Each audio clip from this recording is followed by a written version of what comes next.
Hello everyone. Recently अभी SSC ने यानी कि स्टाफ सिलेक्शन कमीशन ने अपना नोटिफिकेशन रिलीज़ कर दिया गया है stenographer group C and group D के पोस्ट के लिए। एंड आज की इस वीडियो में उसी के बारे में कंप्लीट डिस्कशन करने वाला हूँ। ये स्टेनोग्राफर होता क्या चीज़ है, इसके अलावा इसके अंदर आपको अप्लाई कैसे करना है एंड कहाँ से करना है, इसके लिए आपकी एलिजिबिलिटी वगैरह क्या होने वाली, यानी कि इसकी एज लिमिट क्या है, एजुकेशन क्वालिफिकेशन क्या है, इसके लिए कौन कौन अप्लाई कर सकते हैं, इसके अलावा इसका सिलेक्शन का प्रोसेस क्या रहने वाला है, इसके अलावा इसका एग्ज़ाम का पैटर्न क्या होता है एंड इसमें आपको सैलरी कितनी मिलती है एंड ऑलमोस्ट एवरीथिंग का डिटेल के अंदर डिस्कशन आज की इस पर्टिकुलर वीडियो में करने वाला हूँ। शो मेक श्योर अपने वीडियो को एंड तक वॉच करेंगे जिससे कि आपका हर डाउट क्लियर हो सके। चलिए बात करते हैं सबसे पहले एसएससी होता क्या। देखिए इस एसएससी का मतलब क्या होता है, एसएससी यानी कि स्टाफ सिलेक्शन कमीशन, यानी कि जितनी अपनी गवर्नमेंट की बॉडीज़ होती हैं उसके अंदर रिक्रूटमेंट करने की एक बॉडी है कि group B and group C level की वैकेंसीज़ के लिए रिक्रूटमेंट करती है और गवर्नमेंट्स के ऑफिसेज़ के अंदर। सो उसके अंदर भी एक पोस्ट आती है स्टेनोग्राफर की, जो कि आपके जितने भी गवर्नमेंट के डिपार्टमेंट्स होते हैं, चाहे वो मिनिस्ट्री ऑफ फाइनेंस हो, चाहे मिनिस्ट्री ऑफ डिफेंस हो, सभी के अंदर स्टेनोग्राफर की रिक्वायरमेंट होती है। इसके अंदर होता क्या, स्टेनोग्राफर के अंदर आपको एक स्किल होती है, एक तरीके से एक शॉर्ट हैंड लैंग्वेज होती है जो कि आपको सीखनी पड़ती है अगर आप इसमें अपीयर होना चाहते हैं। क्या होता है, इसका एग्जामिनेशन होता है, इसमें एग्ज़ाम में एग्ज़ाम क्वालिफाई करके इसमें ज्वाइन कर सकते हैं किसी भी डिपार्टमेंट को एज अ स्टेनोग्राफर, जो कि होती है आपकी एक स्किल होती है, जो कि आप एक लैंग्वेज होती है शॉर्ट हैंड उसके तौर पे सीखते हैं, यानी कि आप किसी भी हिंदी को या इंग्लिश को इस पर्टिकुलर लैंग्वेज के अंदर ट्रांसलेट करते हैं, जिसे बोलते हैं शॉर्ट हैंड। सो उसको बोला जाता है स्टेनोग्राफर। बात करें अब इसके अंदर वैकेंसीज दो टाइप की आती है, कुछ ग्रुप सी लेवल की होती हैं एंड आपकी कुछ ग्रुप डी लेवल की होती है। जैसे कुछ डिपार्टमेंट्स आपके होते हैं, जैसे कि आपका मान लें अगर मिनिस्ट्री ऑफ डिफेंस है तो उसमें आपको ग्रुप सी लेवल की आ जाएंगी। कुछ डिपार्टमेंट आपका ऐसे होते हैं इसमें आपको group vacancies group D level की भी होती हैं। ये बात क्लियर होगी। सो आई होप ये चीज़ें आपको क्लियर हो गई होंगी। अब आती मेन चीज़ की फॉर्म वगैरह कब से स्टार्ट हो चुके हैं, जो अभी रिसेंट में नोटिफिकेशन रिलीज़ किया गया आज ही।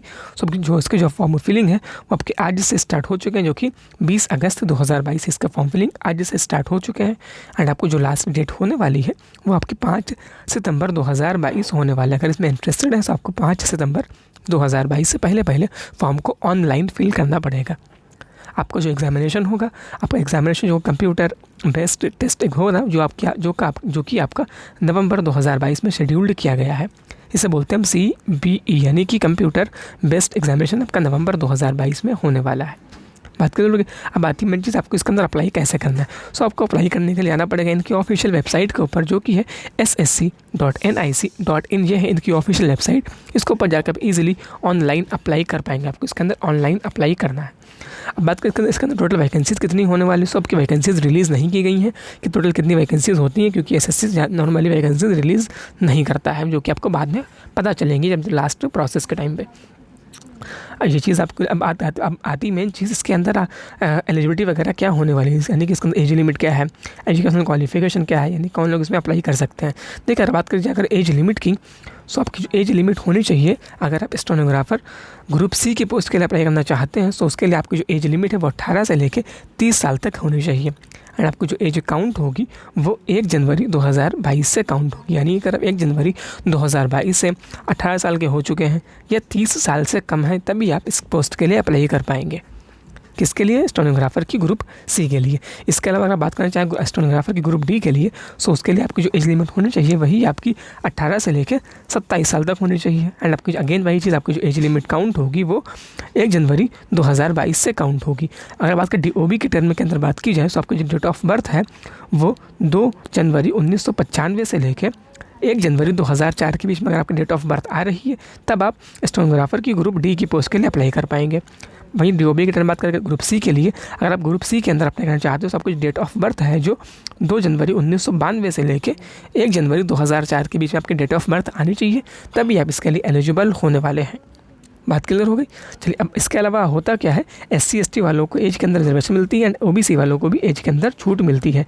SC/ST में मिलती है 5 साल की एंड OBC को मिलती है एज के अंदर 3 साल की एज के अंदर छूट मिलती है। इसका भी आप बेनिफिट उठा सकते हैं जब उन कैटेगरीज से बिलोंग करते हैं। देन इसके अलावा बात करिए आपकी एजुकेशनल क्वालिफ़िकेशन की। सो आपके एजुकेशन क्वालिफ़िकेशन के अंदर जो इसके अंदर रिक्वायरमेंट होती है वो आपकी सिर्फ 12th स्टैंडर्ड पास होना चाहिए। आपने किसी भी कैटेगरी, देखिए बात कीजिए पर एजुकेशन क्वालिफ़िकेशन की, तो उसके अंदर आपका 12th स्टैंडर्ड पास होना चाहिए। आप किसी भी स्ट्रीम से पास कर रखा हो, कितने परसेंटेज है, किस यूनिवर्सिटी, उसको कोई मैटर नहीं होने वाला। आपका सिर्फ 12th ही है, यानी कि 10+2 पास होना कंपलसरी है, तभी आप इसके लिए अप्लाई कर पाएंगे। ठीक है, बात क्लियर हो गई। इसके साथ ही साथ आपके इसके अंदर कोई भी और चीज़ की रिक्वायरमेंट नहीं हो। अगर आपको कोई भी स्किल सर्टिफिकेट है तब उसके लिए आपको बेनिफिट मिलेगा, अदरवाइज़ कोई भी उसकी रिक्वायरमेंट नहीं है। यहाँ के स्किल सर्टिफिकेट की रिक्वायरमेंट इसमें होती नहीं है, बट आपके पास स्किल होना चाहिए। फिर भी अगर आपके पास स्टेनोग्राफर की स्किल है तभी आप इसके लिए अप्लाई कर पाएंगे, क्योंकि इसमें रिक्वायरमेंट होती नहीं सर्टिफिकेट की। बट इवन दो अगर आप इसमें एग्जाम क्वालिफाई कर लेंगे तो आपका जो स्किल टेस्ट होता है उसमें आपको क्वालिफाई करना पड़ेगा, तभी आप इसमें आगे प्रोसेस में अपीयर हो पाएंगे, अदरवाइज़ वहाँ से आप आउट कर दिए जाएंगे। ये बात कर, अब आती है मेन चीज़, आपको अप्लाई कैसे, जैसा कि मैंने बताया, आपको अप्लाई करने के लिए जाना पड़ेगा इनकी ऑफिशियल वेबसाइट के ऊपर, जो कि है ssc.nic.in। ये है इनकी ऑफिशियल वेबसाइट। इसके ऊपर जाकर आप इजीली ऑनलाइन अप्लाई कर पाएंगे। एंड जब आप फॉर्म अप्लाई करेंगे तो आपको फ़ीस भी पे करनी पड़ेगी, जो कि आपको मात्र 100 रुपीज़ फ़ीस पे करनी है, जो कि सिर्फ OBC वाले कैंडिडेट्स पे करेंगे। एंड जो लोग अनरिजर्व्ड कैटेगरी से आते हैं UR, उन लोगों को ही फ़ीस पे करनी है। बाकी SC ST वालों को कोई भी फ़ीस की रिक्वायरमेंट नहीं है। इसके लिए वीमेंस भी एलिजिबल होने वाली है एंड उनके लिए भी कोई भी फ़ीस की रिक्वायरमेंट नहीं है। बात क्लियर हो गई। अब बात ये मेन चीज़, इसका एग्ज़ाम का पैटर्न वगैरह क्या होता है और इसका सिलेक्शन का प्रोसेस क्या होता है। अगर बात करें आपका एग्ज़ाम के सेंटर की, अब बात कीजिए अगर यूपी बिहार के अंदर एग्ज़ाम सेंटर, आपका एग्ज़ाम सेंटर जो बनते हैं यूपी बिहार के अंदर, वो मेजरली भागलपुर, मुजफ्फरपुर, पटना, आगरा, बरेली, कानपुर, झांसी, गोरखपुर, लखनऊ, मेरठ, प्रयागराज, ये सब सेंटर आपके यूपी बिहार के अंदर बनते हैं एग्ज़ाम सेंटर एग्ज़ाम देने के लिए। जो कि आपका एग्जामिनेशन होता है कंप्यूटर बेस्ड एग्जामिनेशन बोलते हैं, CBE। वही चीज़ अपने स्टेट का चेक कर सकते हैं आपका एग्जाम सेंटर आपके एरिया में है या नहीं, उसको आप यहाँ पे चेक कर सकते हैं। अब बात ही मेन चीज़ वही स्कीम ऑफ एग्जामिनेशन, आपका एग्ज़ाम का पैटर्न क्या होता है। देखिए, इस एग्ज़ाम के पैटर्न के अंदर आपके मेजरली 3 सेक्शन होते हैं। सबसे पहले आपकी होती है रीजनिंग के क्वेश्चन आते हैं, 50 क्वेश्चन आते हैं, जो कि 50 मार्क्स के लिए होते हैं, यानी कि जनरल इंटेलिजेंस एंड रीजनिंग के आपके 50 क्वेश्चंस आते हैं, जो कि 50 मार्क्स के लिए होते हैं, यानी कि एक क्वेश्चन 1 मार्क्स कैरी करता है। इसके अलावा आपके जनरल अवेयरनेस के, यानी कि GK जनरल अवेयरनेस के भी आपके 50 क्वेश्चंस आते हैं, जो कि 50 मार्क्स के लिए होते हैं। अगेन वही चीज़, एक क्वेश्चन 1 मार्क्स कैरी करता है। इसके अलावा इसके आपके इंग्लिश लैंग्वेज एंड कॉम्प्रीहेंशन के आपके 100 क्वेश्चंस आते हैं 100 मार्क्स के लिए।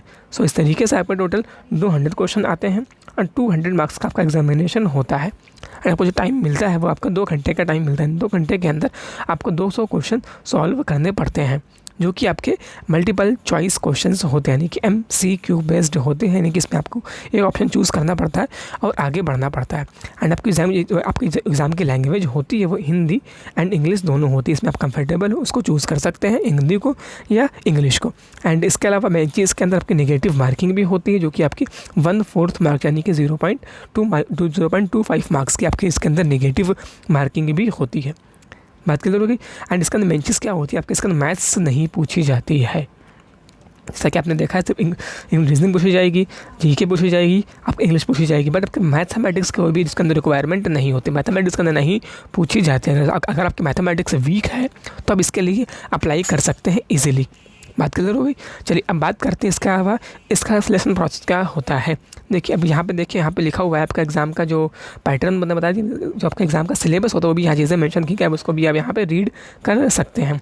हर सब्जेक्ट के यहाँ पे क्लियरली मेंशन है।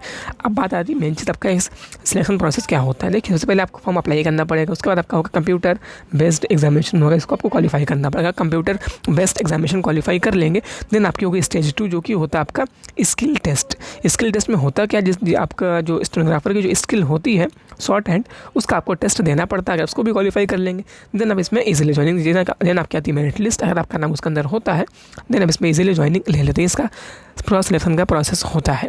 आई होप ये चीज़ आपको क्लियर हो गई होगी। अब यहाँ पे देखिए पैटर्न लिखा हुआ है, आपको इंग्लिश लैंग्वेज जो इसका स्किल टेस्ट होगा उसका पैटर्न क्या होता है वो यहाँ पे मेंशन किया गया है। ग्रुप D के लिए इंग्लिश और हिंदी दोनों में टाइम दे रखा है, टाइम मिलता है 50 मिनट।